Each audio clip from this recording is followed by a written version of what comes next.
All right, so we are live. Good evening, everybody. It is yours truly, Dr. Pierre, your favorite board certified internist, host of the Real Physician Reacts. Now, if this is your first time catching this live series, this is when I come at least once a week, unless I'm on like night shift. Usually on a night shift is the only time that I can't come on here on Thursdays for obvious reasons.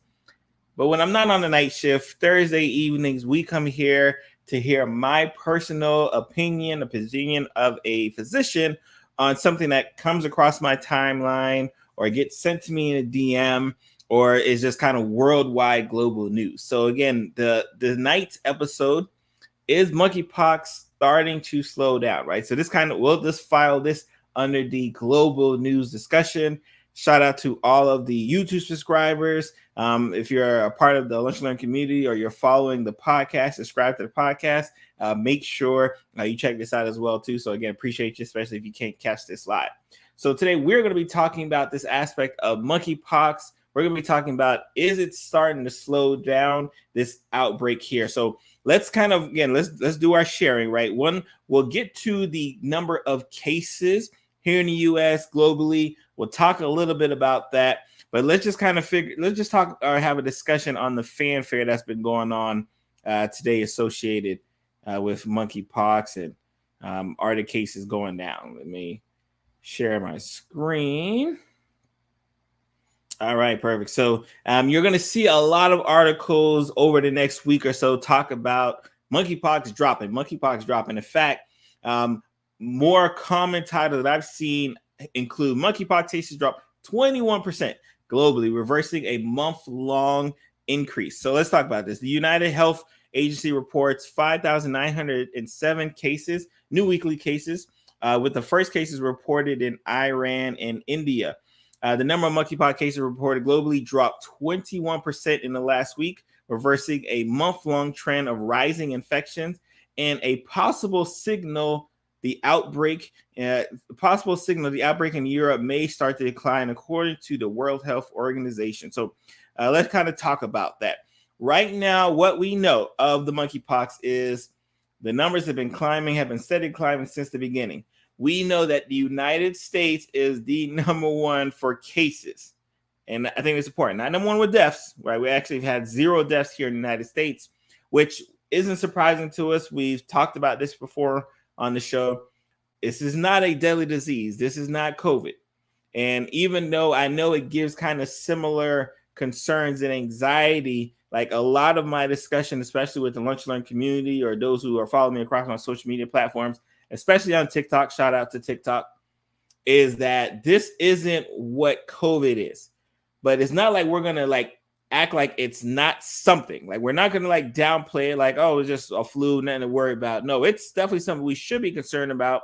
But I don't think, for various reasons, I don't believe we'll ever get to the point where we have to be concerned at any level in comparison to COVID.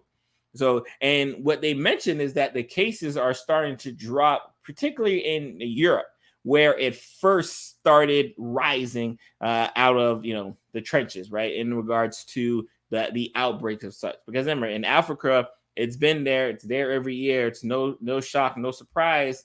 It's just that when it got to Europe and cases started popping all around the country of Europe, is when the global masses started going a little bit crazy. So let's continue. Cases in the Americas accounted for 60% of cases in the past month, per the World Health Organization. Europe comprised about 38%.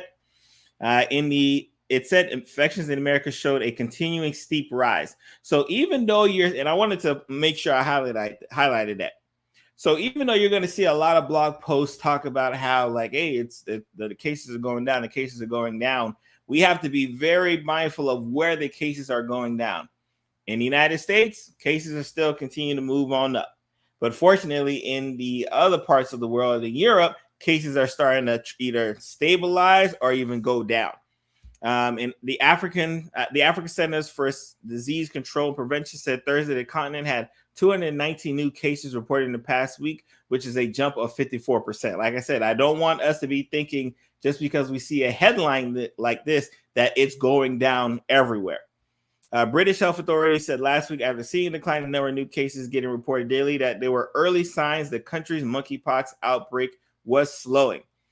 The UK's Health Security Agency downgraded the country's monkeypox outbreak last month, saying there was no evidence the once rare disease was spreading beyond men who were gay, bisexual, or had sex with other men.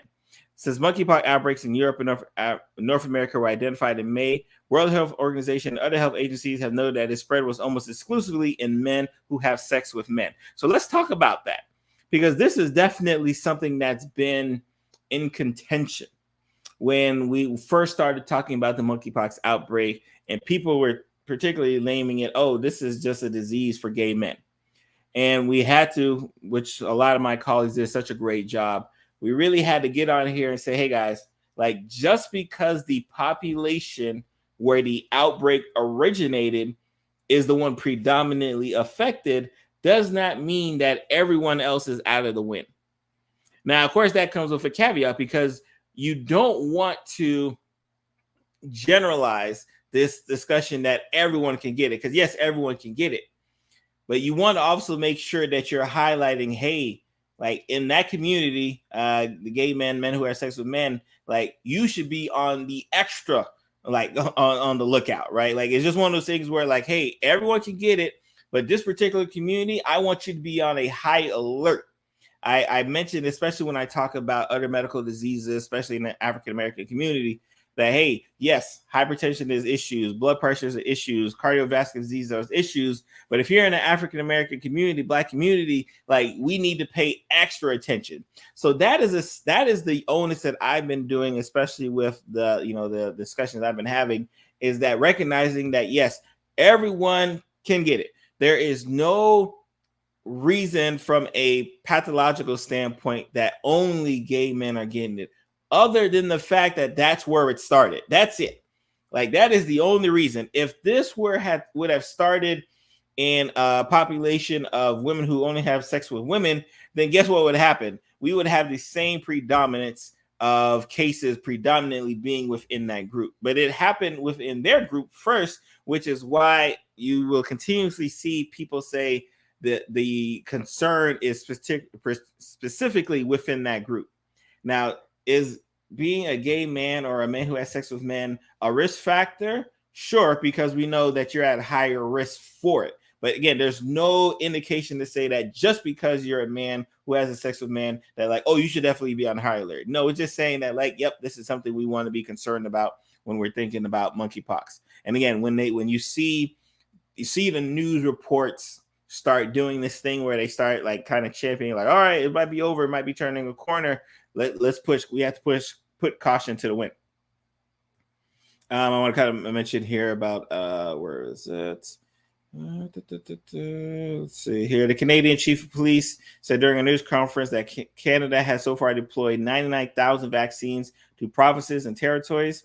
Said that it was too soon to tell if the cases were slowing down in Canada, although there may be some early signs that they are not increasing at the same rate as during the beginning of the outbreak. And I think that's pretty much it for and we'll discuss vaccine rationing in a second.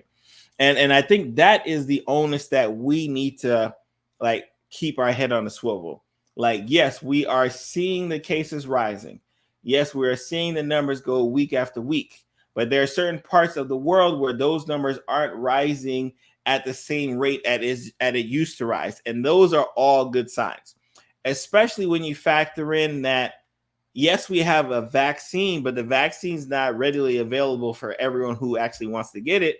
It's still going to the highest risk populations or those who have come into contact, with someone contracted with monkeypox. So it's still not available for general use, for the simple fact that they're not used to having this many cases, right? Let's take a look at the caseload index for monkeypox just here in the United States, as well as across the world. Let's give it a second here.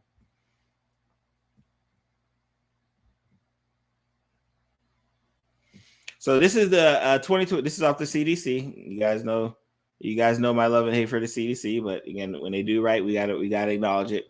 So the 2022 U.S. MAP case right now, at the time of this recording, we have 16,926 total confirmed cases of monkeypox here in this country. This week was actually the first, and I made a video about this on my TikTok page. This week was actually the first week where the state of Wyoming joined the party. And I jokingly say that during this whole pandemic, Wyoming seemed to be the only state that somehow did not have a single case of monkeypox. Now, for various reasons that I would hypothesize, I think it was just the fact that people weren't even diagnosing it, or those who were being diagnosed with it weren't going to get tested, because the likelihood that every single state in the United States had a case of monkeypox, but Wyoming, the lone, especially as much as we love to travel, Wyoming being the lone state, I thought it was highly unlikely. So let's look at as far as who are our hot spots here in the United States. California, at the time of this recording, has 3,068 cases of monkeypox.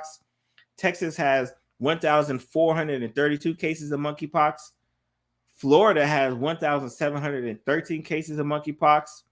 Illinois, 1,240. I'm sorry, that was Georgia, 1,240. Illinois, 999. So they'll cross the 1,000 mark likely by next week. New York has 3,117 cases in this country. Like I said, in that area where it's Wyoming has 1, South Dakota 2, North Dakota 4, Montana 2. Like there's just an area where, like, you know, maybe people aren't traveling as much as you would expect. Kansas only has 5, which is weird because right next to it, Colorado has 189, Missouri has 41, Oklahoma below it has 22, and Nebraska right above it has 23. But Kansas, state of Kansas, only has 5. So let's take a look at the global picture.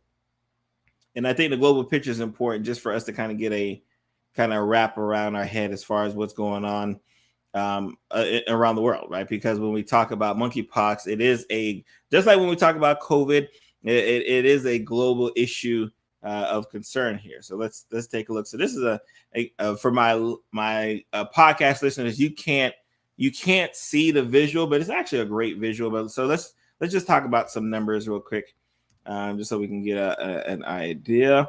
Right now, again, we have 46,724 cases total of monkeypox during this recent outbreak. 46,337 of those are in locations where monkeypox typically isn't found. If you wanted any visual picture to kind of understand why monkeypox has become the flavor of the month, there's a total of 46,724 cases. 46,337 of them are in places where they usually don't see monkeypox. So when we talk about outbreak and spread, that has definitely happened. Monkeypox has happened in a total of 98 countries. Even I read one article that said it was close to 100, where 91 of them typically don't have monkeypox. And try to see if I can see this. Great. I just wanted to see if I can see this video. So from a visual representation here, they're kind of showing where monkeypox is. And of course, the biggest circle is right in the United States, which again, we typically lead the total number of cases. Now, this area in blue, and we've talked about this before, where monkeypox lives, just like how the flu lives here in this country, we talked about before where monkeypox typically lives. So this area in blue, and again, those who are listening to the podcast can't see what I'm talking about. I will put a link to the description in the show notes.